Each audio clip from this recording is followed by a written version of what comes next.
The Bible warned women, some of you talk too much. Proverbs 13:3, the one who guards his mouth protects his life, and the one who opens his lips invites his own ruin. So look, it's not about secrecy. It's about stewardship. Scripture does not say whoever guards her mouth guards her reputation. It says her soul. There are things that God gives you that are extremely sacred. And when you expose them too quickly or to the wrong people, you don't risk embarrassment, you risk damage. So here are 3 things the Bible tells you to take in consideration before you go oversharing. 1, oversharing invites other people into places they were never assigned. Proverbs 12:23, a shrewd person conceals knowledge, but a foolish heart publicizes stupidity.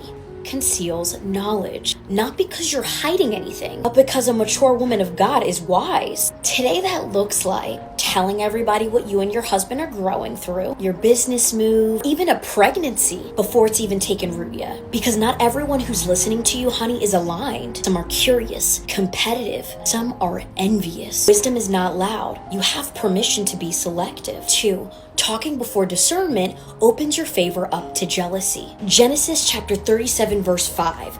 Then Joseph had a dream. When he told it to his brothers, they hated him even more. Joseph's dream was from God, but timing matters. Today that looks like announcing what God is doing in you to people who never celebrated you in the first place. You call it transparency, but scripture shows us it can provoke hostility. Not everyone is ready for what God showed you. 3, words without discernment create its own trouble. Proverbs chapter 10 verse 19. When there are many words, sin is unavoidable, but the one who controls his lips is prudent. Honey, that's not fear, it's maturity. Today that looks like processing everything publicly, venting before praying, or even explaining yourself to individuals who haven't even earned access to your heart. Your emotional intelligence is a gift, but if you're always speaking, you are not observing, and discernment requires observation. You have a lot on the line. You have a duty and a responsibility to protect your marriage, your babies, and the generational curses that you are breaking behind closed doors. So no, I'm not telling you to shrink. You don't need to hide, but you do need to guard. And I've learned this the hard way. Not everything God gives you is meant for public consumption. Some blessings are meant to grow in silence, and some battles are meant to be fought in prayer. Some dreams need to be nurtured before they're announced. We're not being dramatic protecting what is sacred. You're being wise. Ecclesiastes 3:7 says, there's a time to keep silent and a time to speak. When you stay in your word and get closer to God,